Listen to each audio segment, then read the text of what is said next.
ಒಂದ್ ಕಾಲ ಇತ್ತು ಗುರುವೆ. ಒಂದ್ ಸಿನಿಮಾ ಬರ್ತಾ ಇದೆ ಅಂದ್ರೆ ಅದರ ಓನ್ಲಿ ಸೋರ್ಸ್ ಆಫ್ ಪ್ರಮೋಷನ್ಸ್ ಅಂದ್ರೆ ಅದರ ಪೋಸ್ಟರ್ಗಳು. ಊರಲ್ಲಿ ಎಲ್ಲೆಲ್ಲಿ ಸಾಧ್ಯನೋ ಮೇಕರ್ಸ್ಗಳು ಪೋಸ್ಟರ್ಸ್ ನ ಪ್ಲೇಸ್ ಮಾಡ್ತಾ ಇದ್ರು ಅಂಡ್ ರೇಡಿಯೋಲಿ ಕೂಡ ಅದರ ಪ್ರಚಾರ ಆಗ್ತಾ ಇತ್ತು. ಒಂದಷ್ಟು ಕಾಲ ಕಳೆದ್ಮೇಲೆ ಟಿವಿ ವಾಹಿನಿಗಳಲ್ಲಿ ಸಿನಿಮಾದ ಟ್ರೈಲರ್ಗಳು ಅಂಡ್ ಅದರ ಹಾಡ್ಗಳ ತುಣುಕುಗಳನ್ನ ಪ್ರಸಾರ ಮಾಡ್ಲಾಗ್ತಾ ಇತ್ತು. ಅಂಡ್ ಸಿನಿಮಾದ ಬಗ್ಗೆ ಜನರಿಗೆ ಗೊತ್ತಾಗ್ಬೇಕು ಅಂತ ಅಂದ್ರೆ ಆಗ ಇದ್ದದ್ದು ಬಹಳನೇ ಕಮ್ಮಿ ಡೋರ್ವೇಸ್. ಟೀಸರ್ಸ್, ಟ್ರೈಲರ್ಸ್, ಆಡಿಯೋ ಲಾಂಚ್ ಫಂಕ್ಷನ್ಗಳು ಕೂಡ ಕಳೆದ ಡಿಕೇಡ್ ನಲ್ಲೇ ಚಾಲ್ತಿಗೆ ಬಂದಿದ್ದು.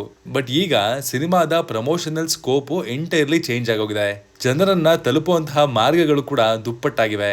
ಹೀಗಿರುವಾಗ್ಲೂ ಸಹ ನಮ್ಮ ಕನ್ನಡ ಫಿಲಂ ಇಂಡಸ್ಟ್ರಿ ಪ್ರಮೋಷನ್ ನಲ್ಲಿ ತಕ್ಕ ಮಟ್ಟಿಗೆ ಹಿಂದೆ ಬೀಳ್ತಾನೆ ಬಂದಿದೆ ಅನ್ನೋದು ಈಗ ಯಾರೂ ಮುಚ್ಚಿ ಇಡೋದಕ್ಕೆ ಆಗದೆ ಇರುವಂತಹ ವಿಚಾರ. ಬನ್ನಿ ಈ ವಿಡಿಯೋದಲ್ಲಿ ಯಾವ ಅಂಶಗಳು ಈ ಪ್ರಮೋಷನ್ಗೆ ಹೊಡೆತ ಕೊಡ್ತಿವೆ ಅಂಡ್ ಯಾವ್ದೆಲ್ಲ ಅಪ್ರೋಚಸ್ ನ ಫಾಲೋ ಮಾಡಿದ್ರೆ ಇನ್ನೂ ಇದು ಉತ್ತಮಗೊಳ್ಬಹುದು ಅನ್ನೋದನ್ನ ಈ ವಿಡಿಯೋದಲ್ಲಿ ತಿಳಿಸ್ಕೊಡ್ತೀನಿ. ನೋಡ್ಕೊಂಬರೋಣ. ಹಾಯ್, ಎಲ್ರಿಗೂ ನಮಸ್ಕಾರ ಅಂಡ್ ವೆಲ್ಕಮ್ ಟು ಖಡಕ್ ಸಿನಿಮಾ. ನಮ್ಮ ಕಂಟೆಂಟ್ ಗಳು ನಿಮ್ಗೆ ಇಷ್ಟ ಆಗೋದಾದ್ರೆ ಮಾತ್ರ ಚಾನಲ್ ಅನ್ನ ಸಬ್ಸ್ಕ್ರೈಬ್ ಮಾಡ್ಕೊಳ್ಳಿ.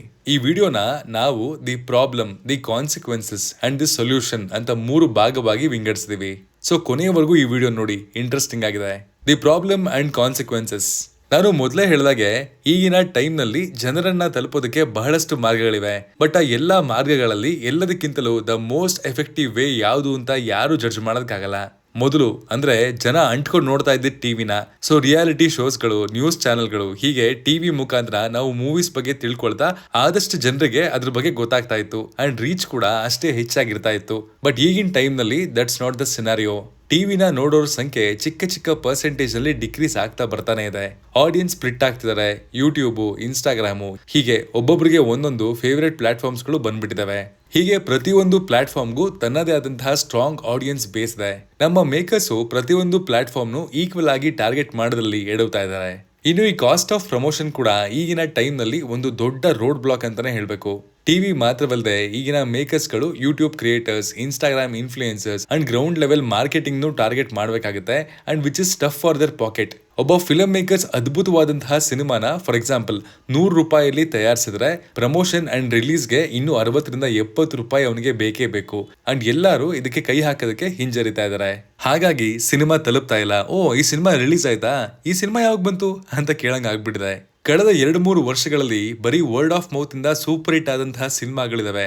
But makers word of mouth ಅನ್ನ ಮ್ಯಾನಿಪುಲೇಟ್ ಮಾಡೋದಕ್ಕೆ ಸಿಕ್ಕಾಪಟ್ಟೆ ಟ್ರೈ ಮಾಡ್ತಿದ್ದಾರೆ ಅಂಡ್ ಆಡಿಯನ್ಸ್ಗೆ ಟ್ರಸ್ಟ್ ಇಶ್ಯೂಸ್ ಕೂಡ ಹೆಚ್ಚಾಗ್ತಾನೆ ಬಂದ್ಬಿಟ್ಟಿದೆ.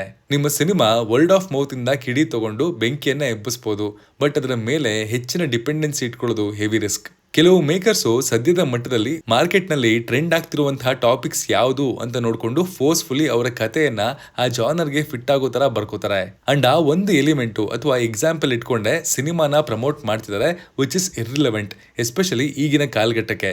ಯಾಕಂದ್ರೆ ಥಿಯೇಟರ್ ಗೋಯಿಂಗ್ ಆಡಿಯನ್ಸ್ಗೆ ನೋಡಿದ್ದನ್ನ ಪುನಃ ನೋಡೋದಕ್ಕಿಂತ ಹೊಸದನ್ನ ನೋಡೋದು, ಹೊಸ ಜಾನರ್ಸ್ ನ ಎಕ್ಸ್ಪ್ಲೋರ್ ಮಾಡೋದು ಇಷ್ಟ ಇರುತ್ತೆ. ಆದ್ರೆ ರೀಪ್ಯಾಕಿಂಗ್ ಮಾಡಿ ಎಷ್ಟು ಗ್ರ್ಯಾಂಡ್ ಲೆವೆಲ್ ಅಲ್ಲಿ ಪ್ರಮೋಟ್ ಮಾಡೋದು ಅಲ್ಲಿ ಹೈಪ್ ಉಟ್ಕೊಳ್ಳಲ್ಲ, ಬಟ್ ಇಗ್ನೋರೆನ್ಸ್ ಖಂಡಿತ ಹುಟ್ಕೊಳ್ಳುತ್ತೆ. ಟ್ರೈಲರ್ ಲಾಂಚ್ಗಳು, ಆಡಿಯೋ ಲಾಂಚ್ಗಳು, ಹೀಗೆ ಸಾಕಷ್ಟು ವಿಧವಾದ ಲಾಂಚ್ಗಳು ಹುಟ್ಕೊಂಡಿವೆ. ಬಟ್ ಆ ಈವೆಂಟ್ಸ್ ನ ಕಂಪ್ಲೀಟ್ ಆಗಿ ನೋಡೋರ ಸಂಖ್ಯೆ ಆಸ್ ವೆಲ್ ಆಸ್ ಆ ಈವೆಂಟ್ಸ್ ನಲ್ಲಿ ಏನನ್ನ ಮಾತಾಡ್ಲಾಯ್ತು ಅನ್ನೋದನ್ನ ನೆನ್ಪಿಟ್ಕೊಳ್ಳೋರ ಸಂಖ್ಯೆ ಸಿಕ್ಕಾಪಟ್ಟೆ ಕಮ್ಮಿ ಆಗ್ತಾನೆ ಬಂದಿದೆ. ದೊಡ್ಡ ಸ್ಟಾರ್ ನಟರನ್ನ ನೀವು ಆ ಇವೆಂಟ್ಗೆ ಕರ್ಸಿದ್ರು ಸಹ ಜನರು ಆ ಸ್ಟಾರ್ನ ಆ ಝಲಕನ್ನ ಕಣ್ತುಂಬ್ಕೊಳ್ಳೋದಕ್ಕೆ ಮಾತ್ರ ಆ ಇವೆಂಟ್ ಅನ್ನ ನೋಡ್ತಾರೆ. ಬಟ್ ಆ ಇವೆಂಟ್ ನ ಪರ್ಪಸ್ ಸರ್ವಾಗ್ತಾ ಇಲ್ಲ ಅನ್ನೋದು ನಮ್ಮ ಒಪಿನಿಯನ್. ಇರೋ ಬರೋದನ್ನೆಲ್ಲ ಪ್ರಾಬ್ಲಮ್ ಅಂತಾನೆ ಹೇಳ್ತಿದ್ಯಲ್ಲ ಗುರು, ದೊಡ್ಡ ಮೇಧಾವಿ ತರ ಅನ್ನುವಂತಹ ಥಾಟು ನಿಮಗೆ ಬಂದಿರುತ್ತೆ. ಬಟ್ ನಮ್ಮ ರಿಸರ್ಚ್ ನಲ್ಲಿ ನಾವು ಕನ್ಕ್ಲೂಡ್ ಮಾಡಿದಂತಹ ಕೆಲವು ಸೊಲ್ಯೂಷನ್ಸ್ ನ ನಾವು ಈಗ ಹೇಳ್ತಾ ಹೋಗ್ತೀವಿ. ಯಾವುದೇ ಹೊಸ ಸಿನಿಮಾವನ್ನ ಮೇಕರ್ಸ್ ತಯಾರು ಮಾಡಬೇಕಾದ್ರೆ ಅದರ ಟಾರ್ಗೆಟ್ ಆಡಿಯನ್ಸ್ ಯಾರು ಅನ್ನೋದನ್ನ ಪರ್ಫೆಕ್ಟ್ ಆಗಿ ಅನಲೈಸ್ ಮಾಡಬೇಕಾಗುತ್ತೆ. ಎಲ್ಲಾ ಸಿನಿಮಾಗಳು ಫ್ಯಾಮಿಲಿ ಸಿನಿಮಾಗಳೇ ಆಗ್ಬೇಕಾಗಿಲ್ಲ ಅಂಡ್ ಎಲ್ಲಾ ಸಿನಿಮಾಗಳು ನಾನು ಬರೀ ಯಂಗ್ ಆಡಿಯನ್ಸ್ ನ ಟಾರ್ಗೆಟ್ ಮಾಡ್ತೀನಿ ಅನ್ನೋದು ಆಗಲ್ಲ. ನೀವು ತಯಾರಿಸ್ತಾ ಇರುವಂತಹ ಸಿನಿಮಾ ಯಾವ ಆಡಿಯನ್ಸ್ಗೆ ತಲುಪಬೇಕು, ಯಾರು ಇದಕ್ಕೆ ಕನೆಕ್ಟ್ ಆಗ್ತಾರೆ ಅಂಡ್ ಯಾವ ಭಾಗದ ಜನರನ್ನ ಟಾರ್ಗೆಟ್ ಮಾಡಿ ಪ್ರಮೋಟ್ ಮಾಡಬೇಕು ಅನ್ನೋದನ್ನ ಕೂಡ ಅನಲೈಸ್ ಮಾಡಬೇಕಾಗುತ್ತೆ. ಫಾರ್ ಎಕ್ಸಾಂಪಲ್, ನಿಮ್ಮ target audience college going students ಆಗಿದ್ರೆ ನೀವು ಟಿವಿ, ನ್ಯೂಸ್ ಪೇಪರ್ ಮಾರ್ಕೆಟಿಂಗ್ ಇದನ್ನೆಲ್ಲ ಸ್ಕಿಪ್ ಮಾಡಿ ಮಾರ್ಕೆಟ್ ಬಜೆಟ್ ನ ಅತ್ಯಧಿಕವಾದ ಭಾಗವನ್ನ ಇನ್ಸ್ಟಾಗ್ರಾಮ್ ಇನ್ಫ್ಲೂಯೆನ್ಸರ್ಸ್ ಮಾರ್ಕೆಟಿಂಗ್ ಅಥವಾ ವಿವಿಧ ಕಾಲೇಜಸ್ಗೆ ಭೇಟಿ ನೀಡಿ ಗ್ರೌಂಡ್ ಲೆವೆಲ್ ಪ್ರಮೋಷನ್ಸ್ ಮಾಡೋದಕ್ಕೆ ಆ ಬಜೆಟ್ ನ ಯೂಸ್ ಮಾಡ್ಕೋಬಹುದು. ಯೂಟ್ಯೂಬ್ ಪ್ರಮೋಷನ್ಸ್ ಮಾಡಬಹುದು, ಆಗ ಜಾಸ್ತಿ ಜನರನ್ನ ತಲುಪಬಹುದು. ಪ್ರಮೋಷನ್ ನ ಕ್ವಾಲಿಟಿ ಕೂಡ ಸಾಲಿಡ್ ಆಗಿ ಇರಿಸಬಹುದು. ನಿಮ್ಮ ಹಾಡೊಂದರಲ್ಲಿ ಸಿಕ್ಕಾಪಟ್ಟೆ ಪೊಟೆನ್ಷಿಯಲ್ ಇದೆ ಅಂತಂದ್ರೆ ಅದನ್ನ ಆದಷ್ಟು ಜನರ ಬಾಯಿಗೆ ತರೋದಕ್ಕೆ ಟ್ರೈ ಮಾಡಬೇಕು. ಅವ್ರಿಗೆ ಪದೇ ಪದೇ ಕೇಳಿ ಬರೋ ಹಾಗೆ ಆಸ್ ಎ ಫಿಲ್ಮ್ ಮೇಕರ್ಸ್ ನೀವು ಕೂಡ ನೋಡ್ಕೋಬೇಕಾಗತ್ತೆ. ಬಿಕಾಸ್ ಹಾಡಿನ ತಾಕತ್ತಿಂದಾನೆ ಒಳ್ಳೆ ಆಡಿಯನ್ಸ್ ಪೂಲ್ ಅನ್ನ ಕಂಡಿರುವಂತಹ ಉದಾಹರಣೆಗಳು ಕೂಡ ಸಾಕಷ್ಟಿವೆ. ರಿಲೀಸ್ ಹತ್ರ ಇರೋ ಹಾಗೆ ವಾರಕ್ಕೊಂದು ಲಿರಿಕ್ಸ್ ಬಿಟ್ರೆ ಅದು ಪರ್ಪಸ್ ನ ಸಾಲ್ವ್ ಮಾಡಲ್ಲ ಅನ್ನೋದು ನಮ್ಮ ಒಪಿನಿಯನ್.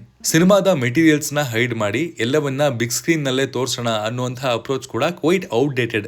ಯಾಕಂದ್ರೆ ಜನರಿಗೆ ನಿಮ್ಮ ಸಿನಿಮಾಯಿಂದ ಏನನ್ನ ಎಕ್ಸ್ಪೆಕ್ಟ್ ಮಾಡಬೇಕು ಅನ್ನೋಂತಹ ಕ್ಲಾರಿಟಿನೇ ಬರದೇ ಇದ್ದಾಗ ಥಿಯೇಟರ್ಸ್ ನತ್ತ ಅವರು ಮುಖ ಮಾಡದಂಗೆ. ಸೊ ಆದಷ್ಟು ಕ್ಯಾಚಿ ಮೂಮೆಂಟ್ಸ್ ನ ಹೆಚ್ಚಿನ ಸಂಖ್ಯೆಯಲ್ಲಿ ಜನರಿಗೆ ತಲುಪಿಸಬೇಕು ಅಂಡ್ ಅಲ್ಲಿಂದಾನೆ ಹೈಪ್ ಅನ್ನೋದು ಚಿಕ್ಕದಾಗಿ ಕ್ರಿಯೇಟ್ ಆಗಕ್ಕೆ ಸ್ಟಾರ್ಟ್ ಆಗುತ್ತೆ.